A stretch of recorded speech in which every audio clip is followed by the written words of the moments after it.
Presidente, gravação iniciada. Obrigado, doutor Walker, por favor. Boa tarde, senhores. Dando início ao turno vespertino do dia 24/3, da segunda turma ordinária da terceira Câmara, da terceira sessão. Bom dia, doutor Vinícius. Boa tarde, doutor Vinícius, desculpa. Boa tarde, presidente. Boa tarde a todos. Doutor Walker. Boa tarde a todos. Doutor Jorge. Boa tarde, presidente. Boa tarde a todos. Doutor Rafael. Boa tarde a todos. Doutora Denise. Boa tarde a todos.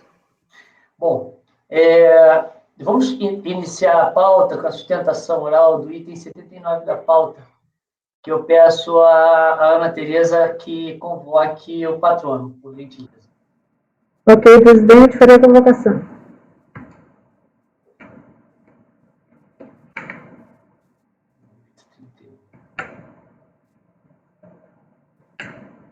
Me parece que são iguais. 79 a 82 da pauta, doutor Eugênio, seu processo será julgado em óbito, como verifique mensagem privada no chat.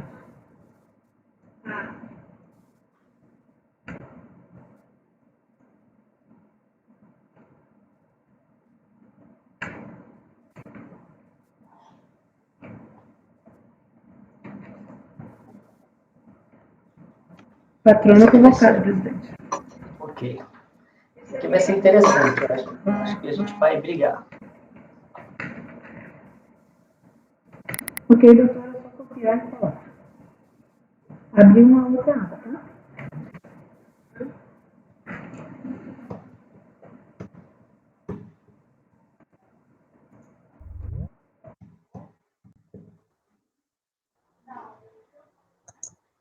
Boa tarde, doutora. Boa tarde. A senhora nos vê e ouve perfeitamente? Tô vendo, ouvindo. Tá ouvindo? Tá vendo também? Tá tudo certo? Me parece que sim. Senhores, todo mundo só na questão da qualidade, para a gente poder não ter problema com o vídeo. Ok. Então, estamos então no item 79 da pauta, o processo 2008-31 da recorrente Peugeot, da minha relatoria. E, numa visão rápida, me parece que todos são iguais. Uhum. Eu vou fazer o relatório do primeiro, não sei se a senhora vai querer fazer sustentação única para todos. Isso, será uma sustentação única para todos. Os casos eles são bastante similares, só muda apenas nos períodos de em relação ao débito, né? Que é a compensação. Ok. Então, vamos lá. Vou resumir aqui o relatório, porque realmente é uma questão de decomp. É o decomp que utilizou lastros de compensação declarada para pagamento devido do IPI, de recolhimento de 8/7/2004, relativo ao terceiro decênio.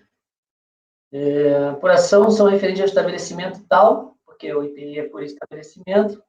A verificação da legitimidade dos créditos alegados foi efetuada pela unidade de origem, que intimou o contribuinte a identificar e comprovar crédito oriundo do pagamento devido do IPI. Em atendimento, apresentou documentos de folhas que eu cito, informando em resumo que tais créditos originaram-se de revisão na sistematização da apuração do IPI. No período de 2000 a 2003, ocorreram vendas de veículos importados por preço inferior ao custo de aquisição.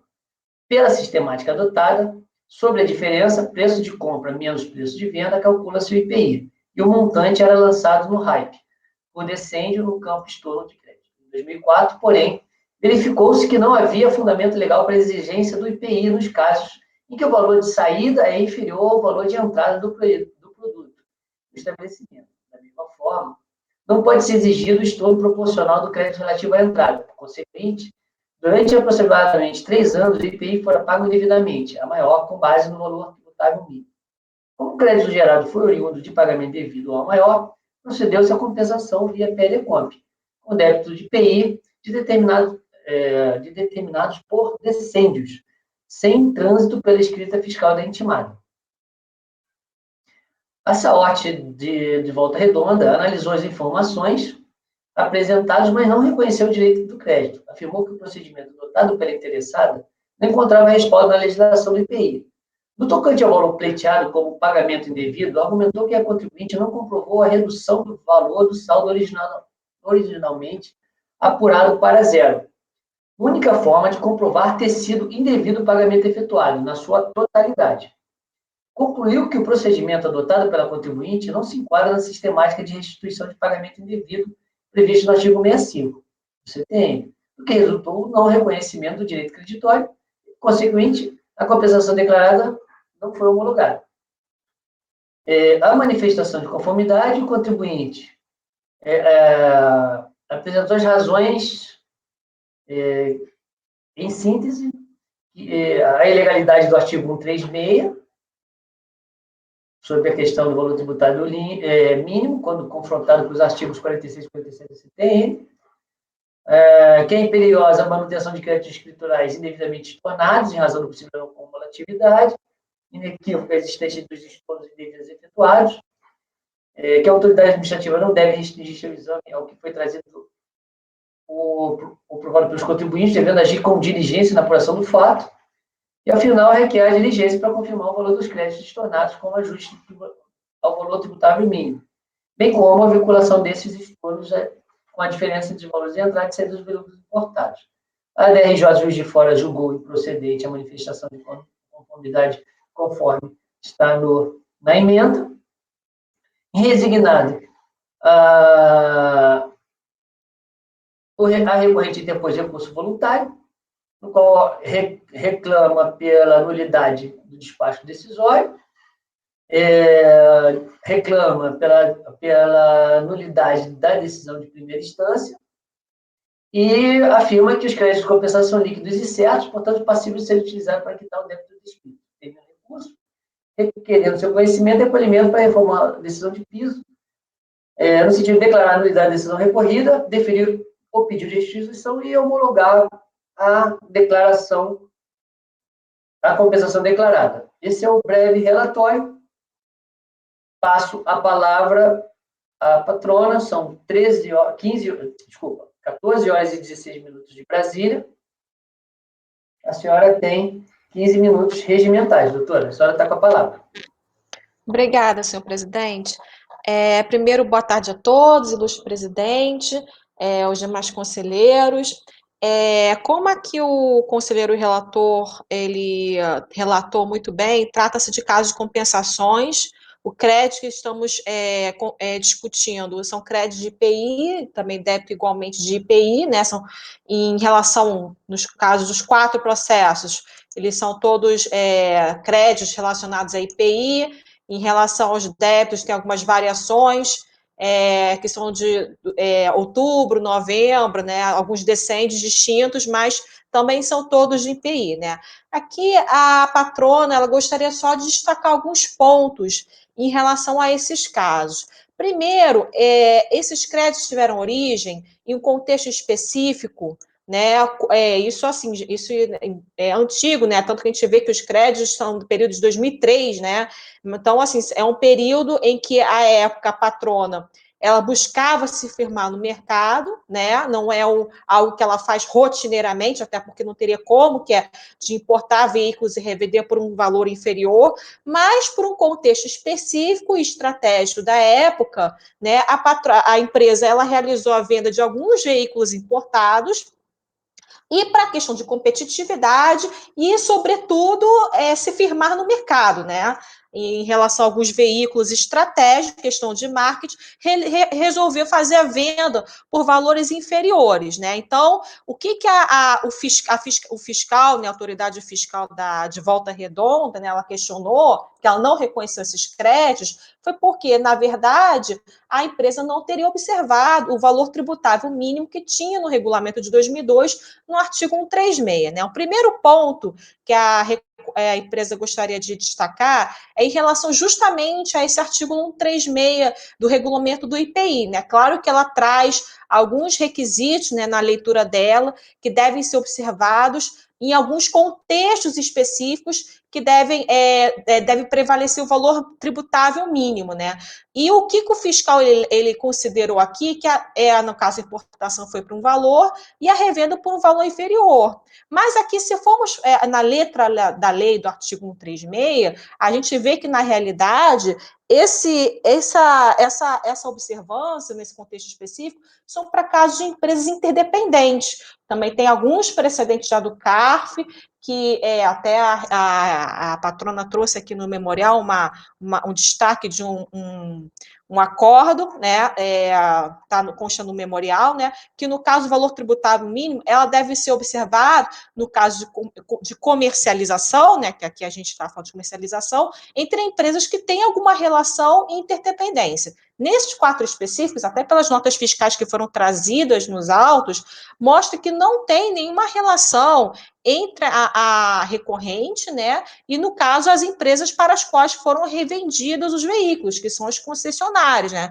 As concessionárias não possuem uma relação, são empresas distintas e autônomas que não têm uma relação nenhuma de interdependência com a patrona. Então, assim, o primeiro ponto é que, nesse caso, não deve prevalecer os requisitos que constam no regulamento de 2002, no artigo, especificamente do artigo 136, que foi contestado. Por quê? Porque não se configura a mesma situação que consta na letra da lei. Na letra da lei, ela traz especificamente que, no caso de comercialização do atacadista, está sujeito a valor tributável mínimo, nos termos do regulamento, em caso de interdependência ou caracterização de relações. Então, o primeiro ponto que aqui não se verifica, então não deve ser aplicado este artigo.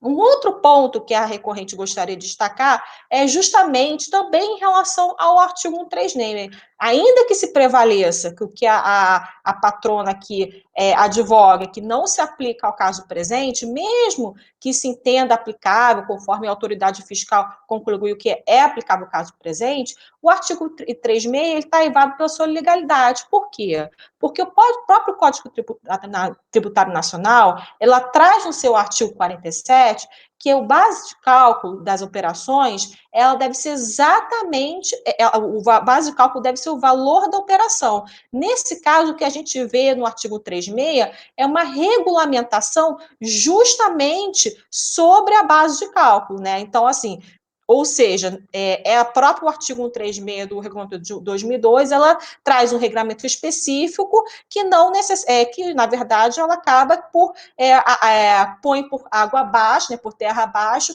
o conceito da base de cálculo, sendo o valor da operação que consta do Código Tributário Nacional. E como já é de conhecimento de todos, já é sabido que o próprio CTN, ela possui uma norma de hierarquia de natureza de lei complementar, não pode um regulamento do IPI, por mais que ela traga as regras específicas relacionadas às operações, à tributação, à apuração do IPI, do tributo específico, mas atingir a regra mãe, né, que é da base de cálculo, que é o valor da operação. E inclusive, consequentemente, uma vez que ela infringe o regramento da lei complementar, né, que é a base de cálculo é o valor da operação, consequentemente também acaba atingindo princípios constitucionais, que é por onde o próprio CTN se norteia. Então, o outro ponto também, ainda que se prevaleça o entendimento da aplicabilidade do 136 do regulamento do IPI, é que, na verdade, ela própria encontra cevado de ilegalidade, porque ela extrapola, ela traz uma regra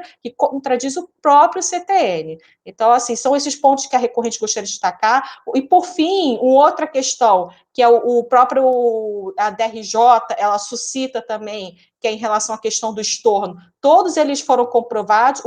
É apenas para explicar aqui, em relação ao estorno dos créditos, o que a recorrente ela realizou, né? No momento que ela realizou a importação, né, ela, claro, procedeu ao recolhimento dos tributos e também os lançamentos dos créditos. Mas, posteriormente, com a venda, como houve a venda em valor inferior ao da importação, identificou-se, na verdade, a existência dos créditos, dessa diferença do crédito, e é por conta disso que a própria recorrente ela fez esse estorno que não tem nenhum regramento, não viola nenhuma regra específica a sua impossibilidade. Então, ela fez esses próprios estornos, não só na DCTF, como também nos próprios livros, né, do registro do IPI.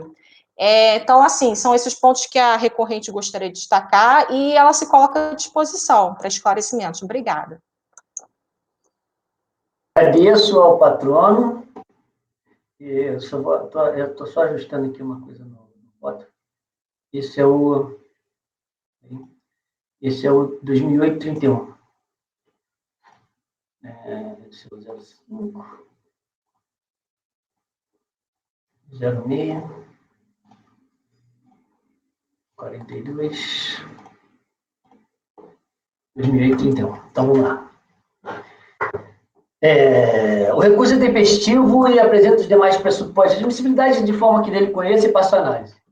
Preliminarmente, ressalto que não levarei em conta os documentos, razões complementares e notas fiscais aduzidos ao processo em momento posterior à da interposição de manifestação de conformidade em função da preclusão consumativa. Aqui eu trago o artigo 16, parágrafo 4º, e falo que nenhuma das três hipóteses aconteceram ao caso em questão.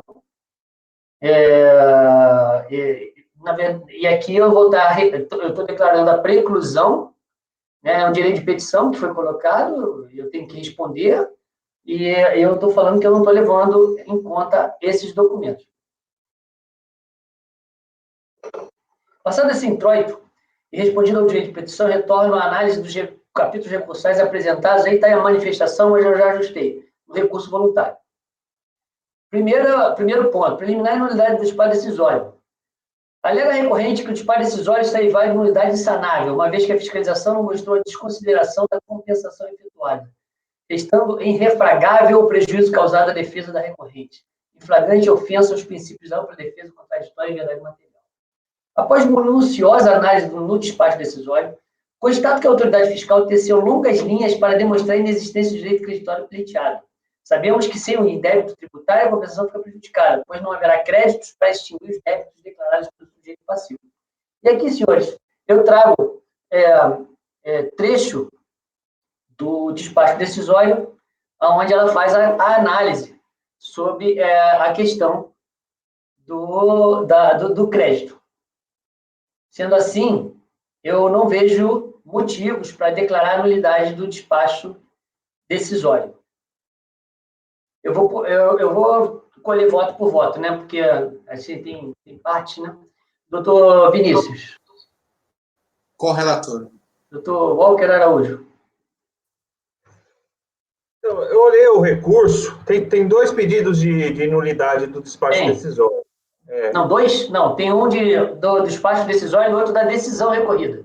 Não, são dois do despacho decisório e da decisão recorrida. Nulidade do despacho decisório por falta de motivação e fundamento fático. É diferente desse.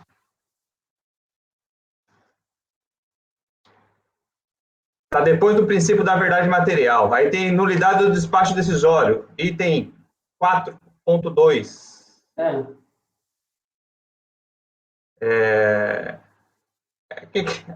Parece um pouco. Ela começa a preliminar aqui, nulidade do acórdão recorrido, em face do indeferimento da perícia contábil. Sim. Aí o outro item, nulidade do despacho decisório. Aí vem a garantia, o princípio da verdade material. Depois vem nulidade do despacho decisório por falta de motivação e de fundamento fático. Ela traz o argumento do 142 CTN. Então, aqui é outro pedido também de nulidade. Mas eu chamei a atenção aqui porque a nulidade do despacho decisório não foi arguída em sede de manifestação. Eu não conheço. A sua análise, isso aqui não é ordem de matéria, não é matéria de ordem pública, eu não conheceria dessa matéria. Bem observado, realmente eu não atentei. Eu não fui ao crivo da DRJ, a DRJ não se manifestou sobre essas nulidades do despacho decisório. Do acordo a gente tem que apreciar. Agora, perfeito, veja, bem pontuado, na verdade... Eu não vi na manifestação essas nulidades, ela trouxe duas, na verdade, ainda, né? Ficaria faltando, né? Na verdade, ficaria faltando aqui. Agora, se isso não, você acabou de olhar isso, e eu efetivamente passei despercebido sobre isso. Eu não vi na Mas, manifestação. não, me toquei. Olha só, Mas- já sei, olha só. Isso você não está tratando lá no conhecimento? Não, Porque você não. fala que exclui as razões complementares e tudo mais. Quer dizer, não só os documentos, mas as razões complementares. Você não quis abarcar também essas coisas novas que... Não, eu entendi o que eu fiz aqui. Não, eu entendi. Olha só. É que agora eu lembrei. Desculpa, eu peço desculpa até à patrona, é que esse processo eu já fiz há um tempo considerável, realmente. Lembrei. Por que eu só tratei desse? Eu deveria ter colocado um preâmbulozinho para explicar. Esse caso aí que ele falou, porque a ofensa ao princípio da ampla defesa do contraditório, eu entendo que é de ordem pública. Pode ser, como é que se fala? Alegada a qualquer momento, independente de não ter sido anteriormente. E isso deve-se ao livro indicado pelo doutor Vinícius.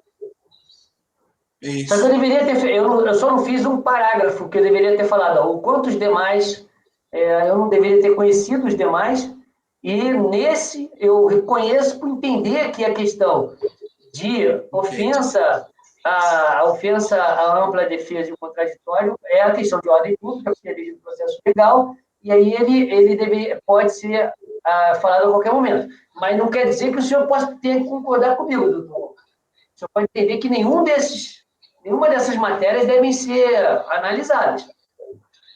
É que realmente faltou. Vou até botar isso aqui. Conhecimento nesses casos. Independente se é ofensa ao cerceamento de defesa ou não. Desculpa, eu não entendi. Eu não consegui ouvir, Walker. Eu sempre votei pela preclusão dessas matérias, porque para mim não é matéria de ordem pública isso. Até porque, para mim, acarreta uma supressão de instância, né? Porque tudo que ela alega aqui vai ser cerceamento de defesa, porque a desconsideração, a inobservância do artigo 142 do CTN também é cerceamento de defesa, aí tem que apreciar também. Então, tudo vai ser por cerceamento de defesa, todo despacho vai ser nulo por cerceamento de defesa. Porque a maioria das alegações é por falta de fundamento, é por falta de explicar o motivo, é motivação, é fundamento, sempre vai ser cerceamento de defesa. Mas eu não supero isso, não. Para mim, isso não é matéria de ordem pública. Eu vou abrir divergência aqui, pelo não conhecimento. Ok, eu vou pensar sobre isso até. Vou pensar sobre isso, eu acho interessante. Até porque você conseguir separar. Você realmente bateu num ponto que é o ponto que me sensibilizou. Você conseguir separar o que vai ser cerceamento de direito de defesa ou não, e aí a gente botar de ordem pública um e não botar o outro, vai ser difícil, né? Porque a gente tem um exemplo aqui, matéria de ordem pública, quando há nulidade, ele não alega. Ilegitimidade de parte, para mim é matéria de ordem pública. É uma nulidade do lançamento. Pode ser arguído em qualquer tempo. Para mim, minha opinião. Nesse caso seria. Agora, cerceamento de defesa vai ser toda nulidade que for arguída por despacho de decisão vai ser por cerceamento de defesa. Vai há uma falta de uma motivação, alguma coisa, vai tudo levar a matéria de ordem pública. Quer dizer, não vai ser necessário mais arguir em sede de manifestação, pode ser arguída agora, porque vai se entender que é matéria de ordem pública, mas nesse ponto aqui eu acho que não é matéria de ordem pública para mim. Nesse ponto. Eu tendo a concordar com você, eu tendo a concordar com você sobre esse ponto. Porque, realmente, esse precedente de você poder arguir sempre em recurso voluntário essas matérias que não foram arguídas na manifestação de conformidade, isso não sei se é um precedente interessante. Não sei se o precedente é interessante. Porque você só tratou de uma nulidade aí, né, do despacho. É verdade. Ainda, porque né? eu entendi que só estava essa nulidade ligada ao cerceamento. Mas veja, a minha leitura, veja que eu não tenho compromisso com o erro, então a minha leitura pode ter sido equivocada. Não, não é erro, De ter, entendimento. de ter errado na minha leitura, mas na minha interpretação da leitura. A interpretação da leitura que eu fiz, o cerceamento de direito de defesa estava exatamente pela falta do... como é que se fala? De fundamento, né? O item 4 que ela traz aqui também é por falta de fundamento. Ela trouxe 2 pedidos de nulidade de espaço decisório por falta de fundamento. Entendi. Mas, bom, é minha opinião. Eu abro divergência para não conhecer essas matérias. Tá, então eu vou escrever aqui e vamos ver como é que vai a votação.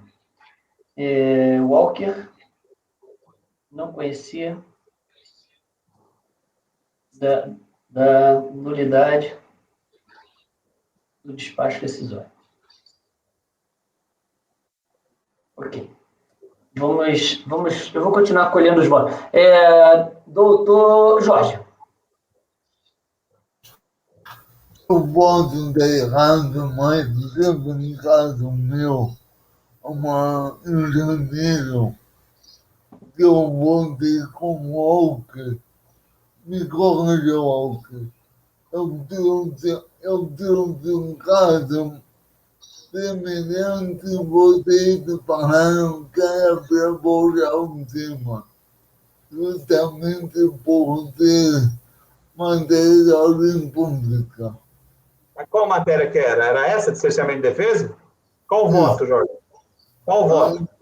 Não me lembro agora. Porque, veja, em matéria de ordem realmente pública, porque tem realmente matéria de ordem pública que deve ser... agora, eu estou me lembrando de uma outra coisa, doutor Vinícius. O livro indicado trata da ilegitimidade. Lembra do livro que você me indicou? Daquele rapaz?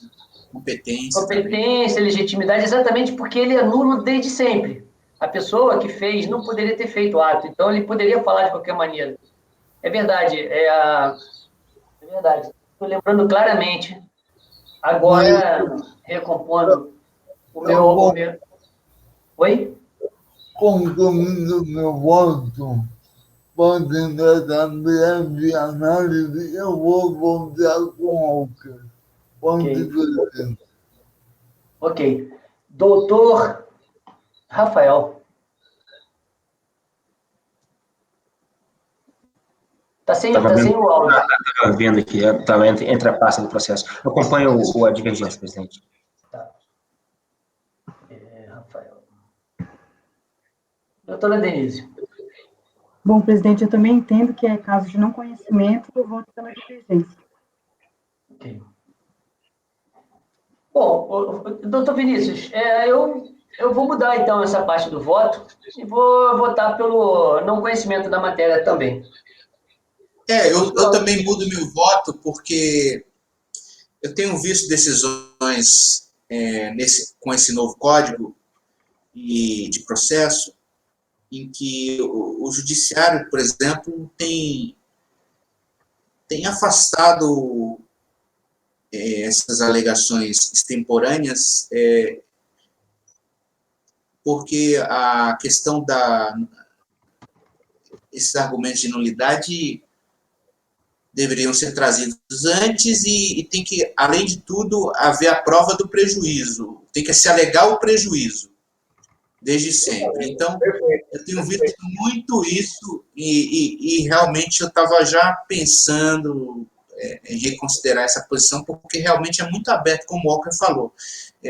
Você pode cogitar sempre de cerceamento de defesa. Qualquer coisa você pode falar cerceamento de defesa. E aí, o critério que é para ser restritivo acaba sendo uma coisa totalmente aberta. Então, eu também acompanho o relator nessa mudança aí. Ok. Bom, então, mudando, vou ter que mudar lá, você tem tempestivo, ponto.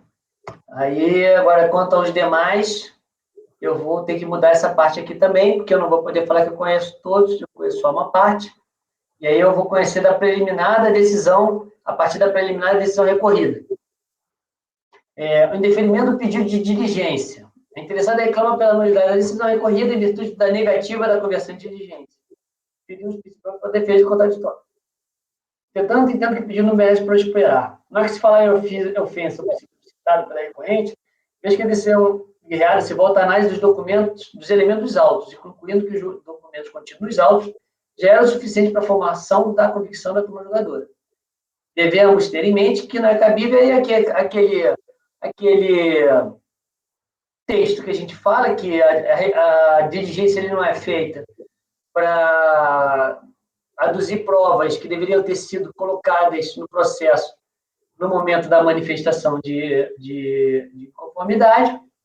E no final, certo que não podemos observar que existem regras processuais claras que regem o contencioso administrativo, regulando a instrução probatória. Não cabe ao julgador afastar tais regras e faça de aplicação indevida de eventuais princípios. Assim, a aplicação de princípios, como aquele do formalismo moderado da maioridade material, não deve abrir caminho para afastamento de regras que servem para a concretização de outros princípios jurídicos, sobretudo os processuais. E aqui eu também faço uma outra observação, que já foi feita várias vezes por novos colegas em outros julgamentos, é que se você tem regras, você não pode afastar essas regras com base em princípios. Na verdade, você tem que entender que essas regras foram feitas com base nos princípios e com base na observação da união dos princípios e de qual princípio é mais importante. Né? Porque, na verdade, como dizem alguns livros, existe uma aparente conflito de princípios. Porque, na verdade, não há um conflito de princípios, e sim, apenas é uma aparência. E quando a regra vem, é porque já foi sobrepesado para o legislador. É bem verdade que o CPC hoje trata muito, positivou muitos princípios, mas num tempo remoto e não muito longe, os princípios serviam para o legislador, basicamente, e para a integração, quando não tinha regras. Nunca para afastar regras, principalmente na esfera administrativa. Bom, diante desses breves fundamentos, eu entendo que eu não posso, não tenho como anular a decisão da DRJ que negou a realização da diligência. Então, eu estou negando esse capítulo, estou afastando essa preliminar. Passo ao doutor Vinícius. Com o relator. Doutor Walker Araújo. Com o relator. Doutor Jorge. Com o relator. Doutor Rafael. Doutora Denise. Com o relator. Bom, inconstitucionalidade de lei, vamos por mérito. A interessada pretende afastar o artigo 136 do decreto 4544/2002, pois entende que o ditame estabeleceu uma base de cálculo distinta da prevista no CTN. Abro aspas. À vista do exposto, há uma lei complementar que determina uma base de cálculo correspondente ao valor da operação de saída, pelo que o afastamento de sua aplicação nos casos concretos para motivo de utilização de base de cálculo distinta prevista em lei ordinária pressupõe o abuso normativo e afronta ao CTN. Bem por isso, é de ser aplicada essa desveículo realizada pela recorrente, a valores inferiores aos preços de entrada e de cálculo previsto no artigo 47, inciso 2A do CTN, qual seja o valor efetivo da operação. Fecho aspas. Fica evidente que a recorrente não impugna o cálculo efetuado pelo método de apuração previsto no 35, e sim a legalidade do artigo. Então, isso é uma coisa que eu também gostaria de chamar a atenção. No recurso voluntário, não se discutiu o cálculo, se ele usou o cálculo certo, se usou a... Não, nada disso. Ela quer o afastamento do artigo. E aí eu aplico a súmula 2 falando que eu não posso afastar o artigo. Tão simples quanto isso.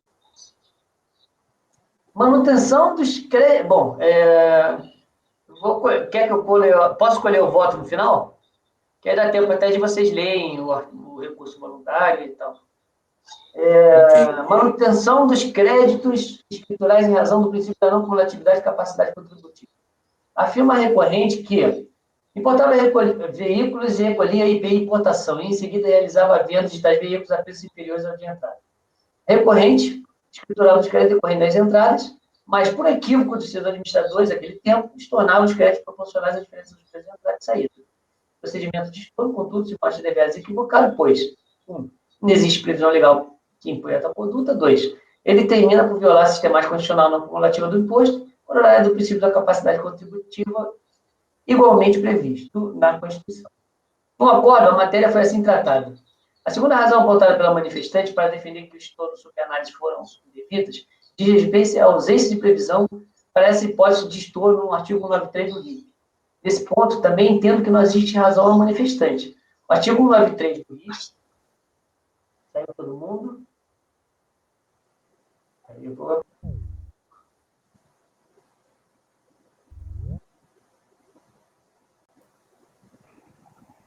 Não estou ouvindo ninguém.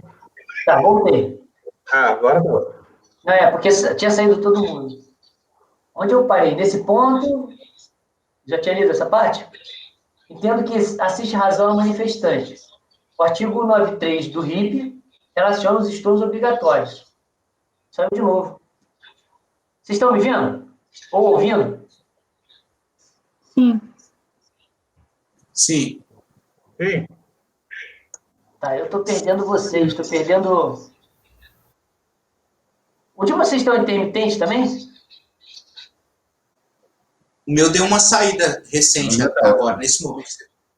Então, o meu está saindo e voltando. Agora, eu não sei se vocês estão... Todo mundo está me ouvindo? Perfeitamente. Eu estou ouvindo, mas o presidente Gilson saiu da tela, né? Eu não estou mais na tela? Eu tô vendo, presidente. Eu estou te vendo, presidente. Está me vendo, tá. O Jorge Rafael saiu. também? O Jorge saiu. O Jorge caiu. Eu vou segurar um pouco, então, a continuidade do voto enquanto isso.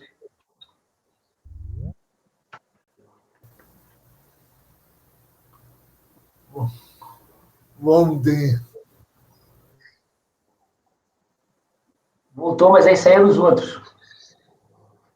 Caraca, que coisa de louco isso. Eu vejo todo mundo, viu? Você está vendo todo mundo? Eu só estou vendo você, o Walker e a Denise. Agora é só você. Eu vejo o Vinícius, vejo todo mundo, inclusive a patrona.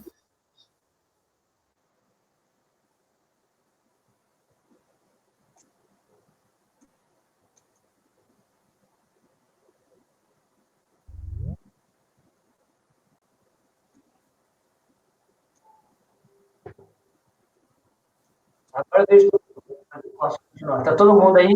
Vamos lá. Eu vou repetir aqui o... Nesse ponto, também entendo que não assiste razão a manifestante. 193 do RIP, corresponderia a 174 do 98, relaciona os estornos obrigatórios, ou seja, os estornos de crédito que o contribuinte não pode deixar de efetuar, sob pena de infringir a legislação do IPI. Todavia, isso não significa que o contribuinte não possa efetuar outros a legislação do IPI. Apenas para citar um exemplo, é procedimento de praxe o estorno de crédito quando o contribuinte efetua um creditamento com um valor maior que o direito. Por exemplo, o valor maior que é destacado na nota fiscal de aquisição. Nessa hipótese, a regularização é feita mediante estorno do crédito efetuado maior, embora nessa hipótese também não esteja relacionada entre os estornos obrigatórios. Portanto, não é fato que o estorno de crédito para ajuste ao VTN não está relacionado no artigo 93 do RIP de 2002, que o caracteriza como estorno indevido. Assim, as razões aduzidas pelo manifestante não comprovam que o estorno foi indevido. Aqui eu estou falando como foi que a matéria foi tratada pela manifestação, digo eu. Observe-se que a recorrente pretende não estornar os valores por ela apurados de forma indevida pelo afastamento do artigo 136 do 455 de 2002, que usa como fundamento a falta de previsão na legislação. Se essa premissa fosse verdadeira, qualquer valor apurado de forma errada e não previsto seu estorno no 93 se consolidaria pela falta de previsão legal. Impossível manter essa conclusão, pois o valor lançado de forma equivocada não pertence àquela conta e deve ser retirado sob pena de enriquecimento ilícito. Aceitar tal alegação seria legalizar todos os lançamentos errados efetuados na contabilidade do sujeito passivo. Nesse norte, afasta a alegação da recorrente e nega provimento ao capítulo recursal. Vocês entenderam o que eu estou querendo falar nesse ponto? É o seguinte, esse artigo 93 lista o que deve ser estornado do IPI. Veja, aí o que acontece? Acontece que quando o fiscal usou o 136, ele mandou estornar valores. Aí ela fala assim, eu não posso estornar esses valores, porque esses valores aí não constam na lista da 193. Então, eu tenho que manter eles o crédito lá. Eu estou falando, não. Veja bem, uma vez que o 36 não pode ser afastado por falta, pela ilegalidade, eu vou estar entendendo que eu uso o 136, esses valores estão equivocados, eu tenho que tirar da tua contabilidade. Ela quer que não tire, porque o 193 não prevê a retirada de valores, desses valores especificamente. Ou seja, ela entende que a lista do 193 é uma lista de números tosos. É isso. É esse capítulo recursal é exatamente sobre isso. Passo a palavra ao doutor Vinícius. Com relação ao primeiro ponto da inconstitucionalidade do decreto, nesse caso aí eu não sei se talvez fosse melhor referir-se ao artigo 62, anexo 2 do RICARF, porque cita exatamente decreto, e a súmula CARF fala de lei. O CARF não é competente para se pronunciar sobre a inconstitucionalidade de lei. E o decreto fala, fica vedado aos membros das turmas de julgamento do CARF afastar a aplicação, deixar de observar tratado, acordo, lei ou decreto sob fundamento de constitucionalidade. E com relação ao segundo ponto, como relator também. Eu vou botar aqui, citar... Artigo 62. Artigo 62. 62. Do Ricardo. Anexo 2 do Ricardo. Vou ajustar. Ajustarei, doutor Vinícius. Doutor Walker Araújo. Parece chato, né? Não, vamos lá, cara. Então, esse primeiro ponto que o Vinícius falou aí, do Ricardo, essa matéria aqui, na verdade, ele não recorreu da decisão, né? Porque a decisão com relação a isso fala que não ia apreciar porque o órgão administrativo não pode apreciar ilegalidade e inconstitucionalidade. Na minha visão de recurso, ele deveria atacar a decisão e falar, não, você pode e você deve apreciar. Ele não, ele repetiu as razões dele recursal, não atacou a decisão. Para mim, é não conhecimento também. Não adianta, tem matérias que dá para você repetir, reproduzir a defesa. Agora, tem matérias que você tem que observar a decisão explicitamente. É que não houve ataque à decisão. A decisão falou, não vou conhecer dessa matéria. Ela não fala, não vou conhecer. Ela fala, eu não tenho competência para declarar inconstitucionalidade e legalidade disso daí. E o contribuinte, ele simplesmente reproduz ali o argumento. Ele deveria atacar. Não, você tem competência, o órgão administrativo pode apreciar a inconstitucionalidade e legalidade. Se ele atacasse e a gente acatar, a gente tinha que devolver o processo para a DRJ para ela apreciar. Mas não foi feito isso. Eu vou votar aqui por não conhecer a matéria também. Tem toda a razão. Já estou mudando aqui. É verdade. Tem toda a razão e a gente já votou algumas vezes isso dessa forma. Com certeza. Acho que está na hora de eu me aposentar, sabe? Até na passada parece que a gente votou assim. Não, a gente vota assim constantemente, você tem toda a razão. É que eu vou ser muito sincero, esse recurso me deixou meio preocupado, porque ele, na verdade, não atacou vários pontos que eu imaginava quando eu peguei no primeiro passo, quando eu peguei a DRJ para triar, eu até separei alguns acórdons que eu ia usar como base para fazer minha decisão, e ele não atacou várias coisas, né? Então, eu acabei, eu estou recuperando aqui, Mas isso eu também não conheço, então, essa matéria, porque realmente ele deveria ter atacado e falando, olha, esse recurso deveria, a instância administrativa pode analisar e pode afastar. Perfeito, está bem pontuado, doutor. O senhor também vota, muda, né, doutor Vinícius? Tá, então, Sim. doutor... E o segundo ponto, o Walker? Não, aí eu acompanho o relator. Ok. Doutor Jorge. Perdão, acompanho o relator. Ok. Doutor Rafael? Justo, nessa então, o relator mudou o voto, então, não foi? Mudei Então, por não acompanho com ele. conhecimento, porque Acompanho. não houve não Perfeito. conhecimento por falta de contestação específica dos Perfeito. motivos Concordo. determinantes. Deixa eu botar até nos motivos. Doutora Denise. Com o relator, presidente. Ok. Mais duas matérias? Mais duas matérias? Tá. Sim. Bom, existência dos créditos estornados. Quanto a essa matéria, é interessante revisar as razões recursais da manifestação de conformidade sem apresentar um único elemento. Vamos só lembrar que eu já dei a preclusão consumativa lá atrás, tá? Aí eu tô reproduzindo a decisão da DRJ.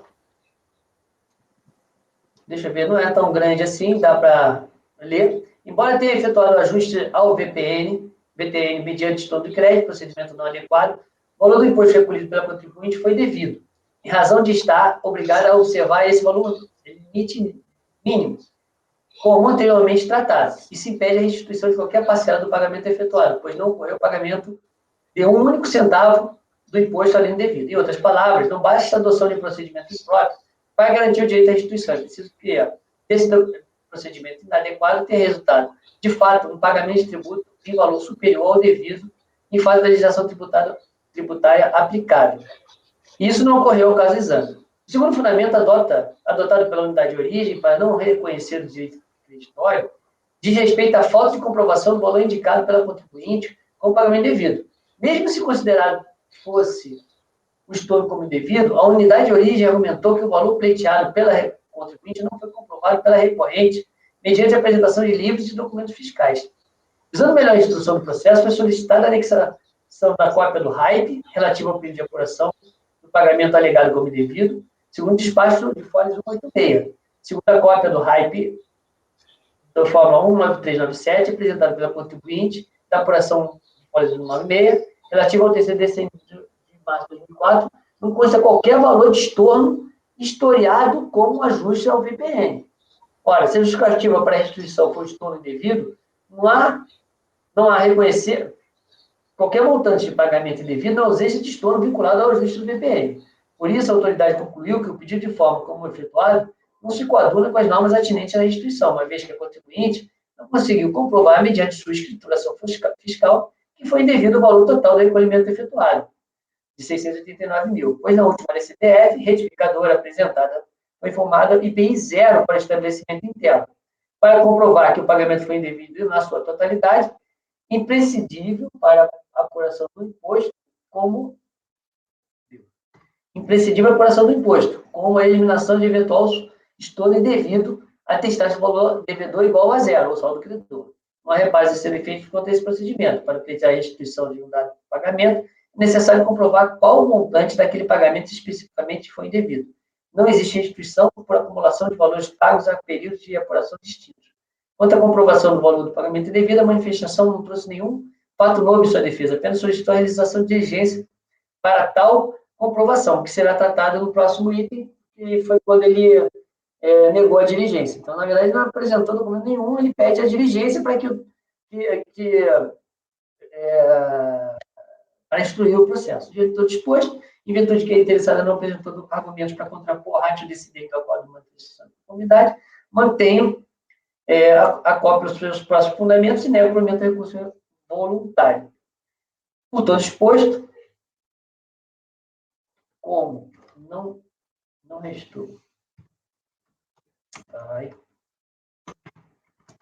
Não restou caracterizar nos autos direitos de líquido certo que seja ali acatamento do... Não, eu vou tirar isso tudo aqui. Forte nesses argumentos, vírgula. Não conheço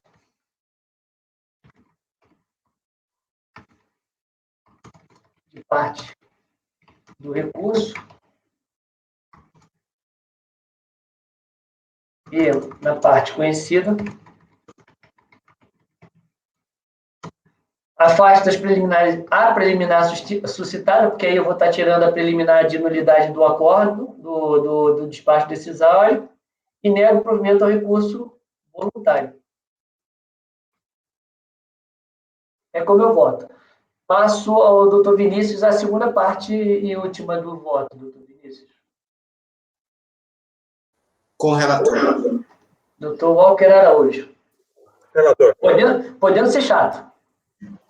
Eu olhei o processo, de fato não há uma instrução probatória aqui que demonstre o direito do contribuinte.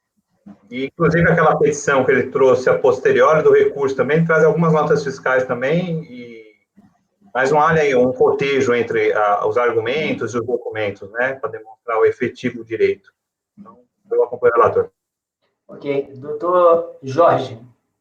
Com o relator. Doutor Rafael. Com o relator, presidente. E doutora Denise. Com o relator. Então, deixa eu declarar o resultado.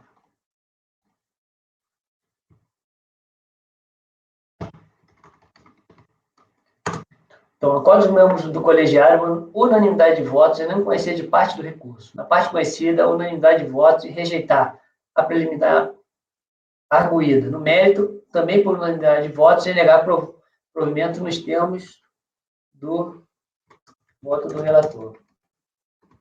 Deixando claro que a parte que não foi conhecida foi em face da preclusão consumativa. Ok? Doutora, a senhora ficou com dúvida em alguma parte do voto? Não, tá bem claro. Tá bom? Okay. Tá? Os outros, se eu não me engano, são iguais? Os outros três vão seguir esse mesmo voto, né? Vão seguir o mesmo voto. Eu só vou, eu vou adaptar só fazendo os não conhecimentos bem levantados pelo Dr. Walker. E não, é exatamente o mesmo resultado e vai ter, só se adequando às questões de fato, né, lógico. Mas os recursos de todos eles foram iguais. Uhum, isso. Tá. Okay? Então tá então, bom. eu agradeço a senhora e desejo um bom dia. Tá, obrigada também e boa tarde a todos, tá? Desculpa, boa tarde. Tudo bem. Aliás, Tchau, eu tô no... Tchau. Eu tô no negócio de falar bom dia, né, cara? Todo dia, toda hora eu falo bom dia, bom dia, bom dia. Mas você sabe que eu tenho uma teoria de se você falar bom dia à noite, tá certo também. É? É porque é o dia, né? Então você está desejando um bom dia. O bom dia tem 24 horas. Tem razão. Então, se você falasse boa manhã, né? Se você der um bom dia, já está valendo para amanhã, tarde à noite. Tem razão. Te ajudei nessa. Obrigado. Não, você me ajudou nessa e me ajudou nos processos. Porque realmente eu comi bola nesses dois casos aí especificamente. Não sei, foi o que eu vi, né? Não sei se está certo. Não, eu sempre digo uma coisa, eu aprendi isso e acho muito bom para mim, como aprendizado, é não ter compromisso com o erro. Não, mas eu estou falando... O erro identificado, vamos ajustar. Ela pode embargar depois e demonstrar totalmente o contrário. Não, mas veja bem, é que eu disse nesse processo. Ela basicamente se ateve a querer afastar o 136. Se você olhar o recurso dela, basicamente era isso. Eu não quero usar o 136, afasta o 136. Isso foi toda a base dela. Bom, então vamos lá. Sou eu de novo, não, deixa eu ver aqui. Eu tenho repetitivos, 102, que é o meu, e depois o 113, que também é o meu. Pô, eu queria me furtar de falar, mas eu vou ter que falar, então. Vamos lá, 102. 102, qual é? É Uniplaza? É. Uniplaza.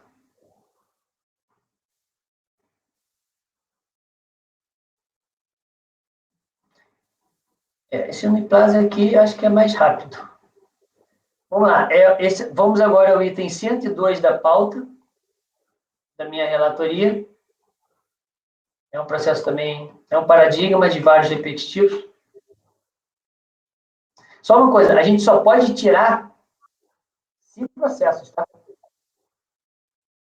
Por causa dos processos que a gente tirou do zero, a gente está no limite de 5 processos. Até agora a gente não tirou nenhum. Eu só tô dando um... Agora, independente disso, eu não vou programar... Pô, se a gente fizer 10 processos, tirar 10 processos, eu não vou chamar uma extraordinária por isso. Eu tenho certeza que a gente resolve isso nas... Até porque a gente tem o desfalque já de um conselheiro, que diminui o número de processos mensais, e a gente não sabe se o Zé vai participar na próxima ainda, né? Não sei, é verdade. Porque não sei se ele vai participar, porque a recuperação não é fácil, né? A gente está vendo aí que a recuperação, em alguns casos aí, demora um pouco, né? Aí ele teve 90% do pulmão, cara. O comprometimento que ele teve no pulmão, né? Bom, mas a gente vê. A pauta Não, eu só quis lembrar que eu tinha esquecido de falar para os senhores, que a gente tem, então, essa quantidade de 10. Aqui, senhores, se tiver necessidade, a gente faz um meio período aí, não tem problema. Mas eu acho que não vai ter necessidade nenhuma. Não, estou falando E qualquer coisa, eu não coloco processo nunca, eu tenho 2 meses de folga da minha última distribuição, então eu consigo não botar processo para a pauta não ficar muito assoberbada e eu boto um mês, entendeu? Eu não estou conseguindo abrir seu documento. Presidente, eu também não consigo. Dá erro. Então, vamos botar lá de novo, não tem problema não. Vou tentar copiar lá de novo, então, peraí. Quem tiver aberto, fecha, por favor, que eu vou lá copiar. Vou copiar o documento e, de repente, vai estar com o mesmo nome. Então, não, primeiro eu vou deletar isso aqui. Vou deletar. Não.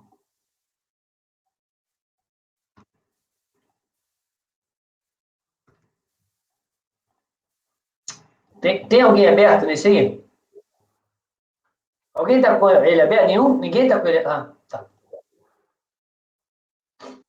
Saiu agora. Estou copiando ele de novo. Vê se vocês... Peraí, só um minutinho. Vê se vocês conseguem agora.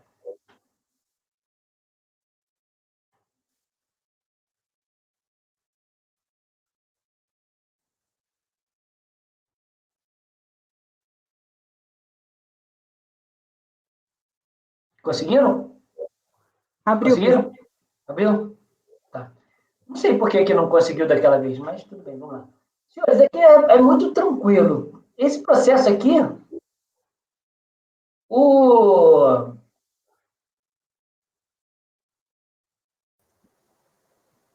ele basicamente só pede nulidade. Eu vou direto para o voto, se vocês me permitirem. O recurso é tempestivo e apresenta os demais pressupostos de admissibilidade. A recorrente pretende anular a decisão recorrida pelo fato de sua fundamentação estar pautada em legislação que não trata do assunto da lide. Afirma que sua defesa foi prejudicada, uma vez que não havia segurança jurídica diante dos argumentos envolvidos com base em erro de direito e que macula de vício insanável julgado. Pela decisão recorrida, foi mantido o indeferimento do pedido de restituição pela inexistência de prova da liquidez e certeza do crédito pleiteado. A base legal utilizada foi o artigo 170 do CTN. A reclamação da recorrente paira sobre o artigo 333 do antigo CPC, que foi utilizado na decisão recorrida como fundamento sobre o ônus da prova. Alega a interessada que o artigo 333, agora do atual CPC, versa sobre a conversão da ação individual em ação coletiva, e que esse artigo foi vedado. É verdade que houve um equívoco na decisão recorrida ao utilizar um artigo de lei revogável. Contudo, não vejo que esse ato prejudicou a defesa do recorrente. Primeiro porque o artigo 373 do novo CPC, que trata do ônus da prova, é cópia do 333 do antigo CPC. Segundo que o ponto fulcral para a improcedência da manifestação de conformidade foi a falta de provas do direito ao indébito tributário. Terceiro, porque a decisão foi amplamente didática, analisou todas as questões de direito de fato e teve conclusão coerente com as premissas maior e menor. Por fim, chama a atenção que a manifestação de conformidade teve apenas 2 laudas, não identificou a materialidade do direito creditório, seja por argumentações ou por elementos probantes. Para comprovar a assertiva, trago à baila a peça recursal, que eu vou me abster de ler.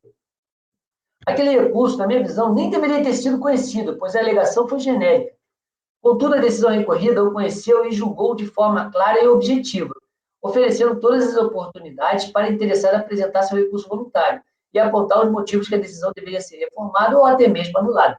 Contudo, a interessada se restringiu a pedir a nulidade da decisão da RJ e não atacou o mérito. Como não vejo razões para anular a decisão desgastada, nego o provimento do recurso voluntário. É tão simples quanto isso. Eu entendo que a DRJ poderia nem conhecer o recurso, mas ela conheceu. É que o que aconteceu? Provavelmente, quando foi feito o acordo, foi sob o égide, ou o conselheiro, na época, conselheiro não, o julgador da DRJ citou o antigo 333, que falava do ônus da prova. E realmente esse artigo foi revogado. Mas ele não é fundamental para... O ônus da prova é fundamental, óbvio, para falar que vai ter que trazer a prova. Mas eu não vejo prejudicialidade nenhuma, porque ele errou o número, mas trouxe a regra. Bom, passa a palavra ao doutor Vinícius.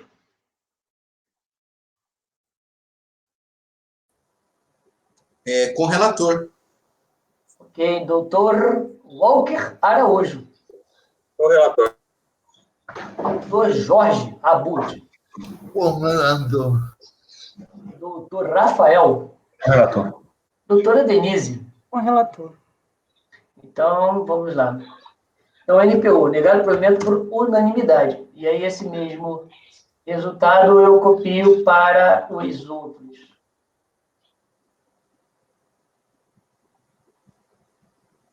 Vai até o 107.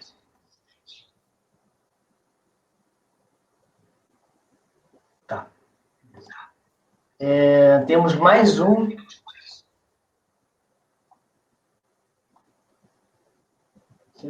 Foi. Agora, é o 113 da pauta, caros colegas.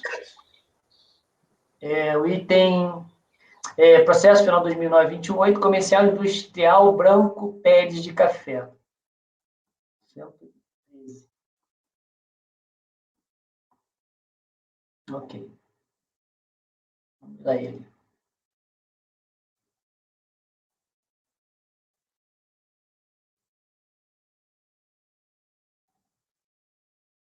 Aqui eu acho que a gente vai... não sei se a gente vai ter... Aqui eu não sei se como vocês vão estar decidindo. Porque o que acontece aqui? É um pedido de restituição, ressarcimento e reembolso, que o crédito vem do saldo credor da COFINS de receita de exportação. A DERAT reconheceu parcialmente. O crédito deferido foi devido a ajuste feito pela fiscalização na aplicação dos coeficientes de proporcionalidade sobre os créditos referentes ao mercado externo. Foi constatado que, apesar da manifestante ter utilizado crédito presumido de agroindústria, a quase totalidade das aquisições da pessoa física foram de bens para revenda, que não geram crédito ao referido crédito presumido. A fiscalização ainda verificou que o contribuinte não se enquadra como produtor de café, como determina a lei, pois adquire o café em coco de pessoa física e jurídica, que é remetido para armazéns gerais para beneficiamento e rebeneficiamento, e o café que retorna dos armazéns, parte destinada à comercialização e parte à industrialização para transformação em café solúvel, também por terceiros. Assim, os créditos presumidos relativos a bens utilizados como insumos adquiridos de pessoa física foram glosados. Os créditos presumidos relativos à aquisição de pessoas físicas com suspensão da contribuição também foram desconsiderados, porquanto além de se tratar de aquisições de bens para revenda, de acordo com a fiscalização, nas notas fiscais de compra constava a inscrição não incidência de PIS e COFINS. Ainda no caso de aquisição de pessoa física, a suspensão prevista no artigo 9 da 10.925 estava condicionada à regulamentação pela Receita Federal, conforme a Lei 11.051 de 2004, que ocorreu somente com a edição da IN 636 de 2006. Houve também a apuração de créditos irregulares referente à devolução de vendas, devido à redistribuição incorreta dos gastos correspondentes entre receitas tributadas e mercado interno e externo. Após a cientificação do despacho decisório, a interessada apresentou a manifestação de conformidade, alegando que o auditor autuante criou restrições não previstas em lei, pois a Lei 10.925 não prevê que a industrialização seja efetuada pela própria empresa, mas sim que ela produza as mercadorias, o que ela fez, mediante encomenda, contratando serviços terceiros. Aduz que tal matéria encontra-se classificada no Conselho em julgamento sobre crédito presumido de IPI, do qual transcreve a emenda.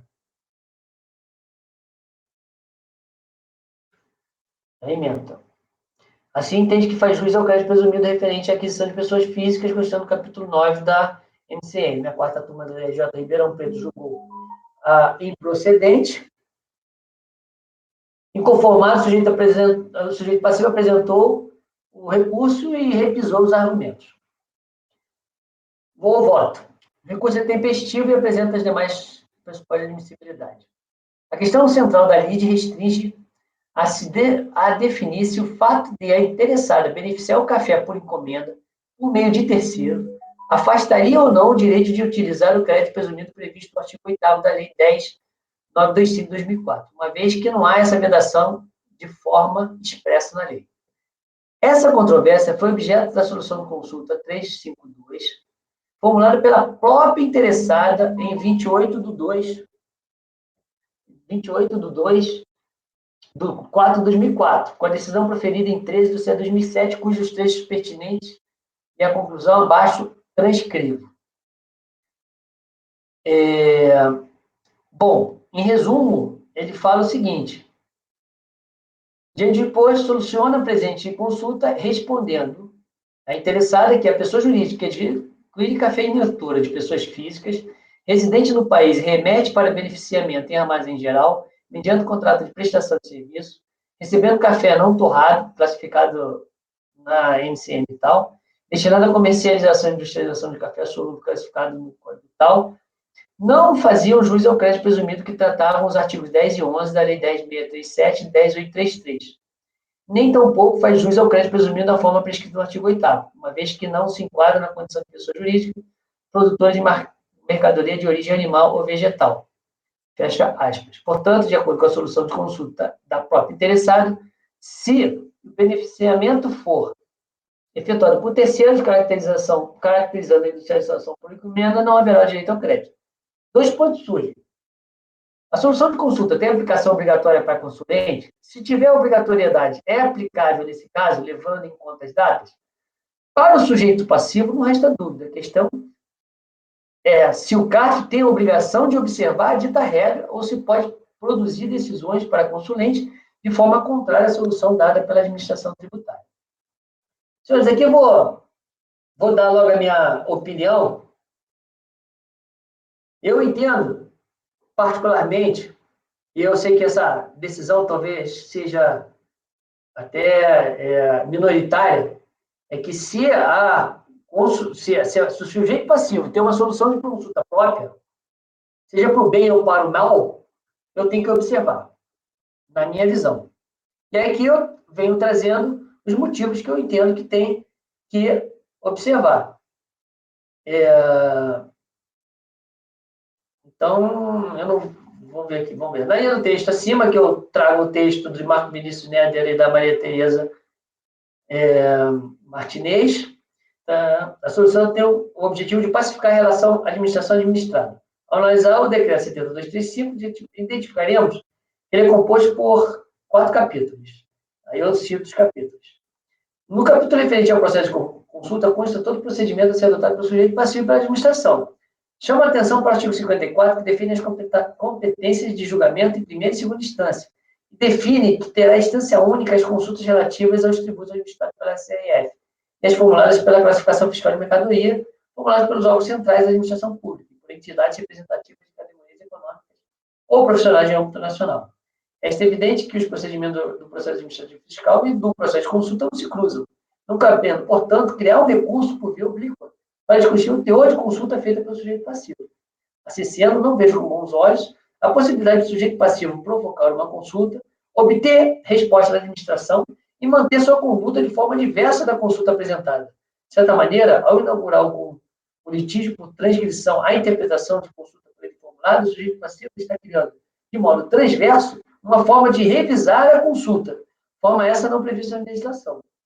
A consulta feita à administração pública sobre interpretação de leis ou atos administrativos não é exclusividade da administração tributária. É comum depararmos com consulta realizada por prestadores de serviços públicos, as agências reguladoras sobre casos concretos e devida substituição às normas jurídicas.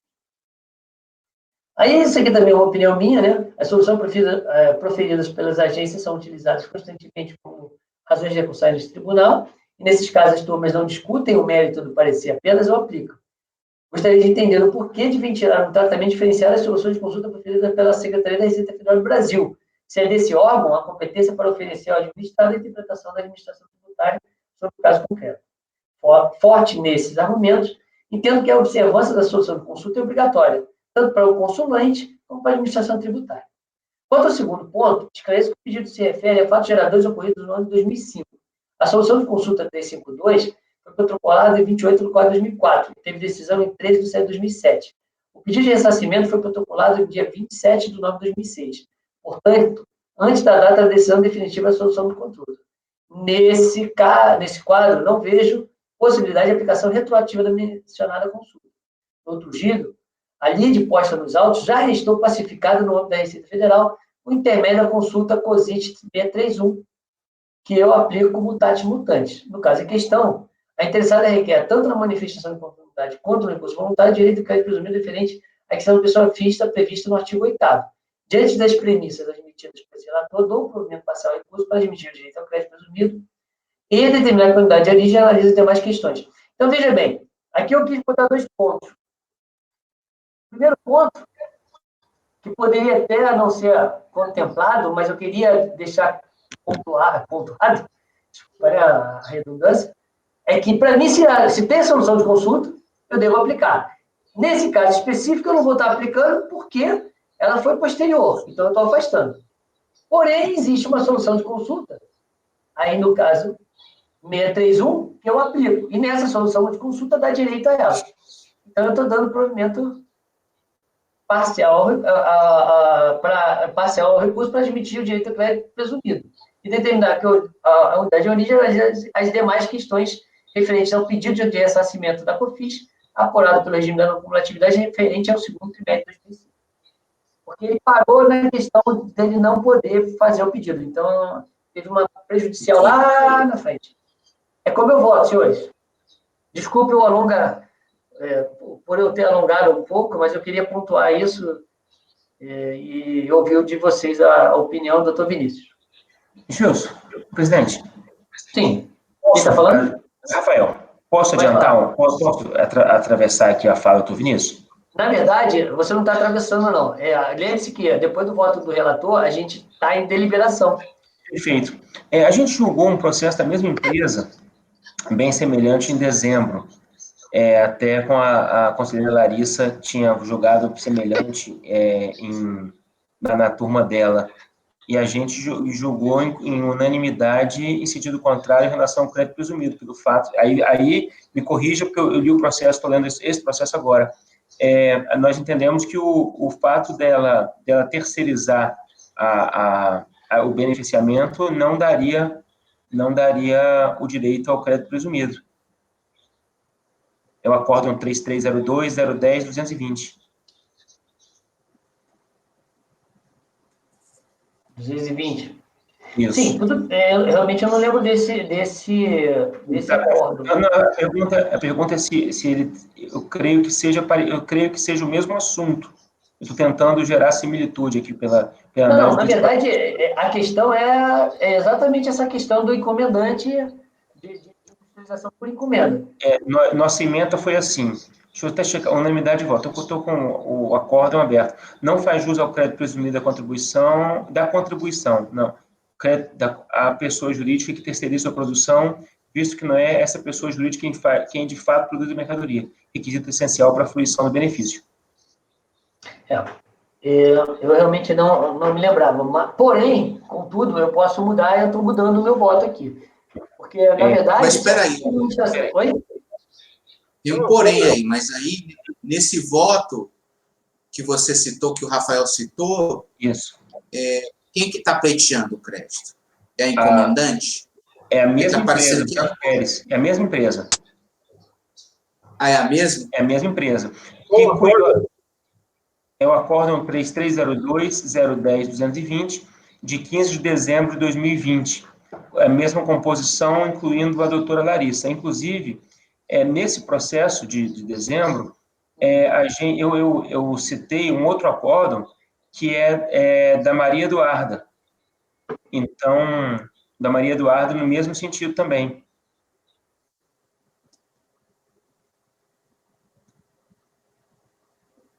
Essa aqui eu só quero levantar essa luz aqui sobre esse tema. Olha só, tudo bem, beleza.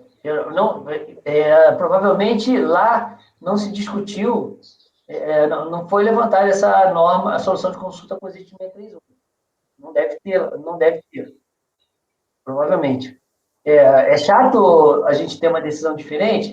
Mas se a própria administração tributária, uma solução de consulta positiva, entende que, veja bem, olha o que ela entende.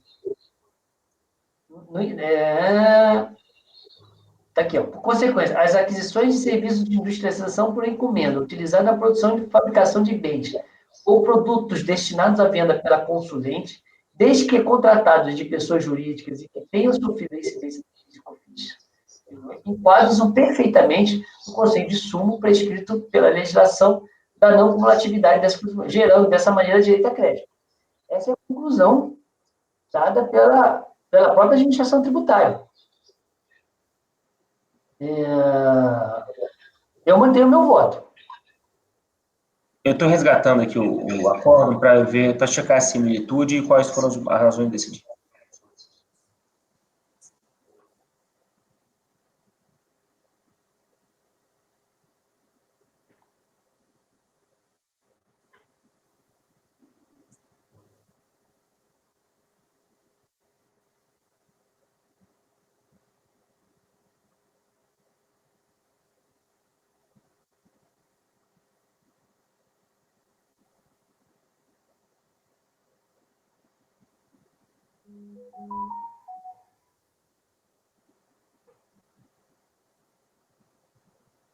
Jus, qual foi o número da solução de consulta que você usou? Eu usei a 631 de 2017. 63117.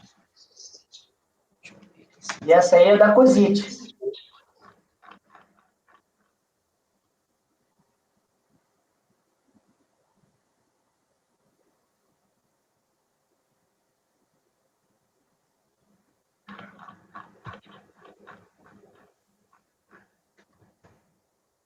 Olha só, olha o item 11. Isso significa que a consulente não pode descontar crédito em relação aos valores das devoluções da mercadoria, até porque os créditos já foram apropriados em decorrência da aquisição original. Raciocínio diferente se faz em relação aos valores dos serviços pagos, pois esses podem ser considerados insumos utilizados na fabricação de produtos destinados à venda. E aqui, se eu não salvo engano, ele não está aceitando os créditos dos insumos que foram enviados para a industrialização por encomenda, porque ele está falando que a industrialização de encomenda não poderia fazer a industrialização por encomenda, que descaracterizaria a industrialização. Que é exatamente como está falando a solução de consulta dele.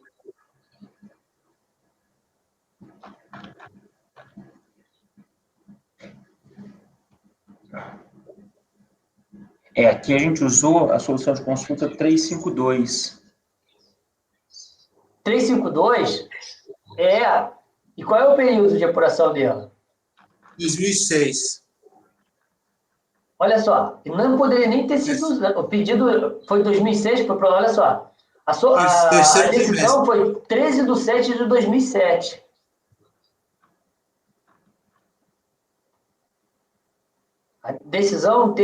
A sua decisão foi em 13/7/2007.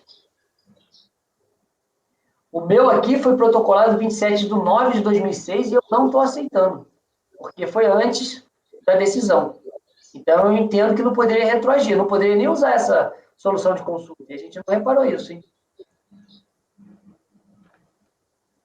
Não, mas a gente não usou, porque ele pediu, a gente não usou, a gente negou. Aí não podia usar, porque é contra ele. Não, a solução de consulta 352 é contra ele. A solução 631 é a favor dele. Só que a 352 é dele.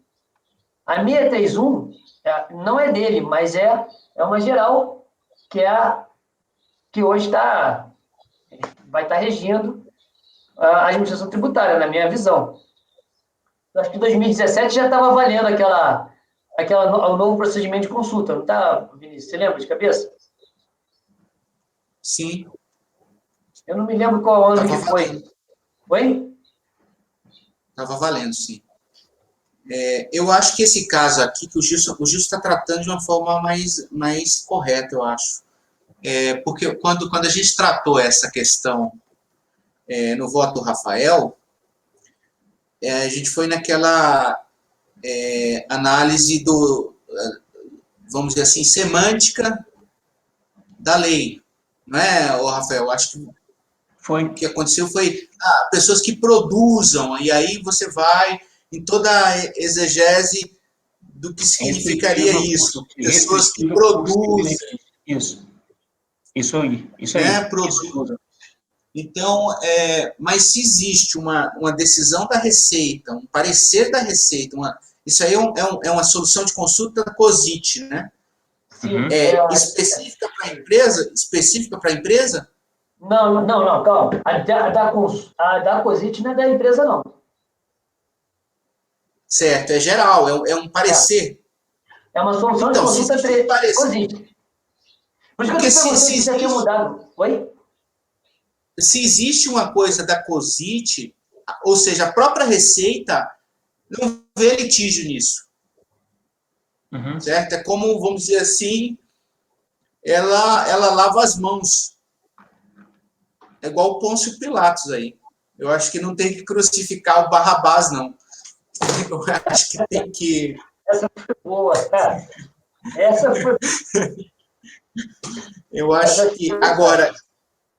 Agora, com relação ao contribuinte necessariamente seguir a solução de consulta, eu acho que não é... Na minha opinião, eu acho que ele não tem que se ater, não. Se a solução de consulta for contrária a ele acreditar que tem outros meios de fazer justiça, de melhorar a interpretação e tudo mais, ele pode fazer. Então, essa primeira parte, aliás, é mais ou menos um obter dictum, né? Porque no final das contas você está afastando a solução de consulta pela questão da irretroatividade, que você não considera que ela possa retroagir aí. Então, ela não vai nortear a minha decisão, é verdade. Então, assim, considerando que é um obter dictum, eu nem voto pelas conclusões, eu voto com o relator, deixando claro que eu não considero que seja vinculante para o contribuinte, não. Acho que é vinculante para a Receita. Para o contribuinte, é vinculante na medida que ele fique na esfera da Receita. Ele não pode alegar isso perante a Receita. Falar assim, não, mas olha só, Não, aí não dá para ele apresentar recurso administrativo, nada disso, porque aí ele tem uma decisão, uma solução de consulta que o vincula perante Receita. Agora, perante o CARF ou o Judiciário, por exemplo, eu não acho que vincule, não. Ele pode discutir, inclusive, no Judiciário essa questão. Falar, não, olha, essa solução de consulta, a resposta foi louca.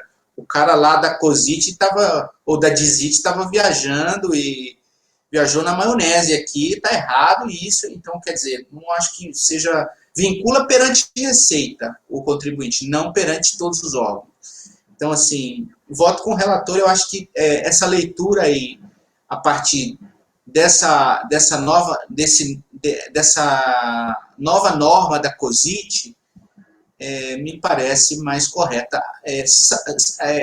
E, assim, já me antecipo a dizer que se tiver um entendimento melhor no futuro, volto a mudar de posição, mas me parece que a Receita aí admite esse tipo de creditamento, então não acredito que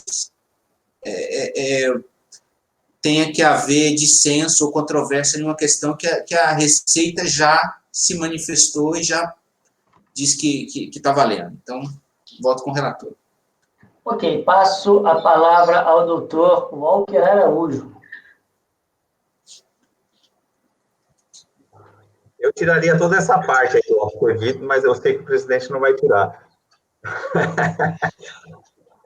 Até porque não foi tratado no recurso, né? O recurso dele tem 2 folhas, ele pede ali o direito dele só consubstanciado no fato de independente houve industrialização por encomenda ao direito dele, né? Não, ele não ia trazer isso, porque era contra ele. Não, então, de fato não é. De fato, ele não iria trazer isso. Como ele também não trouxe a solução de consulta que você está usando a favor dele, né? Então, mas então, é verdade, ele não trouxe, mas como eu tenho, nós temos a obrigação de saber, oi? Não, se houver conhecimento do jogador, ele pode trazer a solução de consulta aqui para respaldar a sua decisão.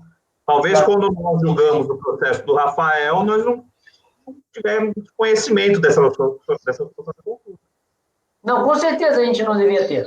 Senão a gente não teria julgado dessa forma, né? Talvez tenha sido por esse fato que há aqui uma decisão divergente e num lapso temporal pequeno, né?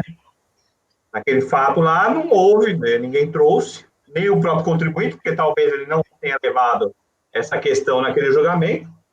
Então, isso acarreta um erro nosso, de forma alguma, não é um erro nosso. A gente julgou o processo da forma que foi trazido, né?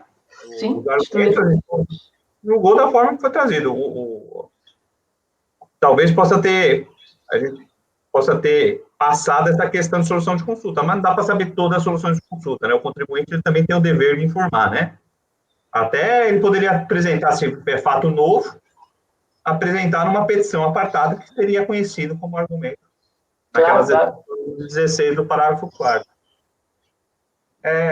Eu concordo com o Vinícius também aqui, que o contribuinte não está ali atrelado à resposta da solução de consulta quando lhe é desfavorável, ele pode questioná-la depois, ele não precisa se adequar ali à resposta, né? O procedimento dele, ele pode manter o procedimento diverso da solução de consulta e questioná-la aqui. Cabendo a nós aqui depois julgar se é correto ou não o procedimento adotado por ele. Mas, como é um argumento óbvio ter dito, eu vou acompanhar o relator. Ok. Mas é bom saber, porque a gente vai ter... Provavelmente a gente possa enfrentar isso outras vezes, porque eu já tive que enfrentar algumas vezes essa questão. Não, mas eu vou na mesma linha do Vinícius. Contrário não, ok, sem problema. Na verdade, é óbvio, ele realmente não ele não vai, ele não é a razão de decidir do processo. Doutor Jorge. Acho que o Vinícius colocou muito bem a questão quando fala que a própria Receita já admitiu a situação, já reconheceu o direito. Então, eu acho que o Gilton tomou o caminho mais adequado, com o relator. Ok. Doutor Rafael. Presidente, E agora, Rafael? Eu acompanho o relator e quero fazer a declaração de voto. Não é esse o procedimento? Pode ser, não, se você quiser. Não, eu quero, na verdade, eu preciso. Ok, então eu vou ter que anotar aqui que ele apresentará.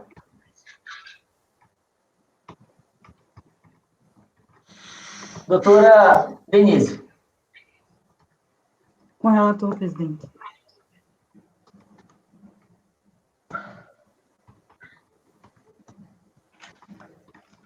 O contribuinte vai ter paradigma, né? Ele tem paradigma na própria turma.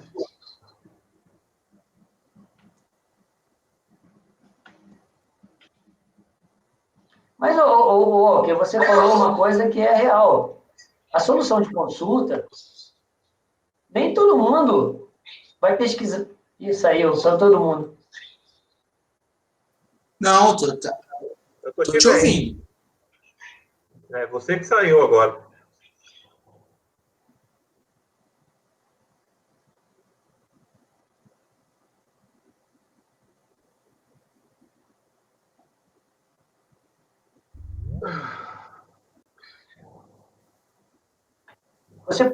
Você falou uma coisa, Walter, que é real. Nem todo mundo tem conhecimento da solução de consulta.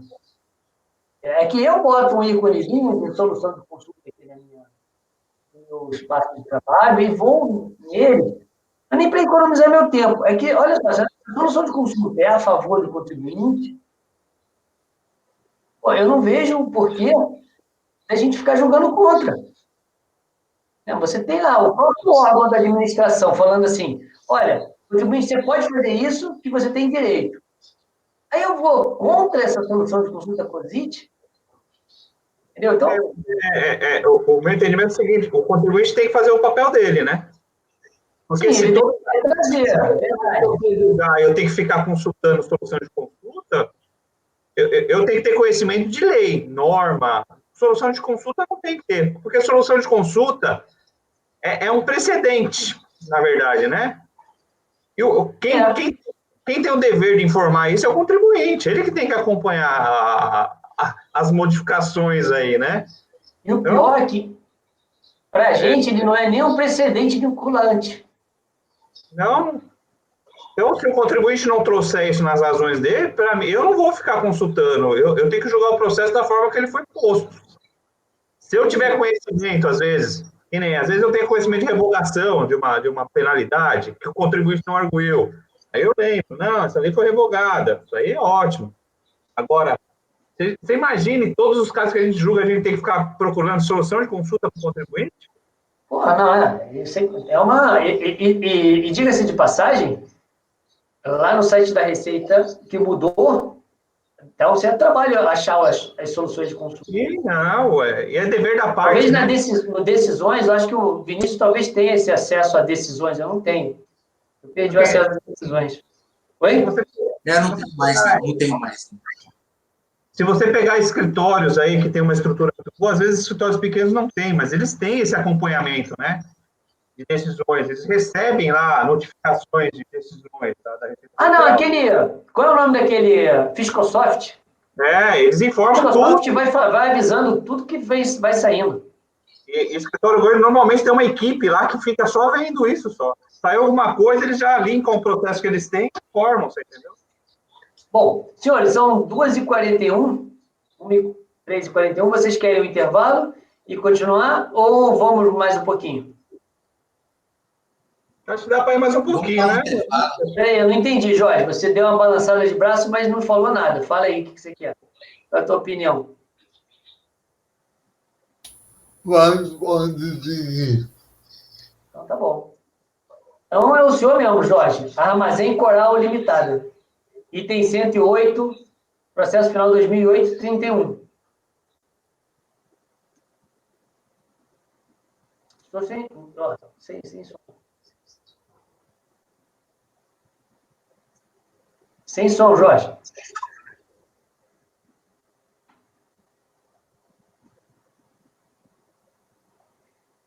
Ana, queria falar alguma coisa? Sim, presidente. Gostaria só que o senhor proclamasse o resultado. Não foi. Eu achei que tivesse proclamado, então tá. Agora, então, o item 102 da pauta, a empresa Uniplaza, processo final 2018-05, foi dado provimento parcial ao recurso. ao recurso, no termo de voto do relator, apresentará a declaração de voto o conselheiro Rafael. Esse mesmo resultado será utilizado nos processos... Peraí, já declarou o resultado desse outro aí? Já. Por quê? Está declarando. Oi, estou acabando de declarar. Eu declarei do primeiro. Agora estou falando que os demais vão seguir o resultado do paradigma. Porque aconteceu alguma coisa? Não, eu ia pedir vista. Você ia pedir vista? Bom, mas agora eu já declarei. Oi? Vamos que vamos, não tem problema. Mas o que você viu de diferente aqui? Você queria comparar com o anterior, é isso? É porque essa solução aqui me parece que ela está escapando do objeto aí. A solução de consulta, 631? É. Não, ele está falando da 352, eu acho. Da 631, da 631 mesmo, da 631. Mas agora, Vinícius, o problema vai para a Câmara Superior. A 631 parece que está escapando do objeto. Você acha isso? Tá, eu vou passar o voto, eu vou ler de novo essa 631. Porque eu quando li, não achei isso, não. Doutor Jorge, item 108 da pauta. O senhor está com a palavra. Porque tentou estudar pauta empresa com ela. Vocês vão para que eu vote declarativo. Tem 3 colorações. Em primeiro lugar, eu entendo que o recurso é intempestivo. Tá? No começo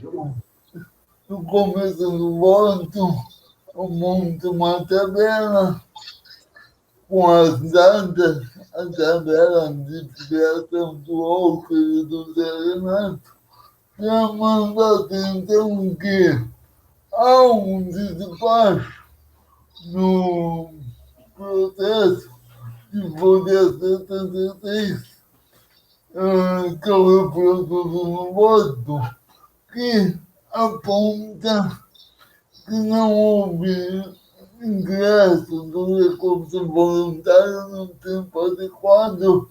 O processo foi enviado para o arquivo. Então, tem essa questão de admissibilidade que eu coloco para a turma. O recurso é intempestivo. Ok, então o senhor não está conhecendo, falando que o recurso é intempestivo, é isso? Correto. Ok, passa a palavra ao doutor Vinícius. Correlator. Doutor Walker. Um equívoco aí, essa planilha é minha só, tá? Não tem sua? Não é autor e coautor, é só autor, tá? Com o relator.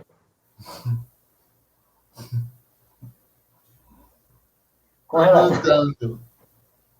Ok, doutor Walker, doutor Rafael. Acompanha, presidente. Doutora Denise.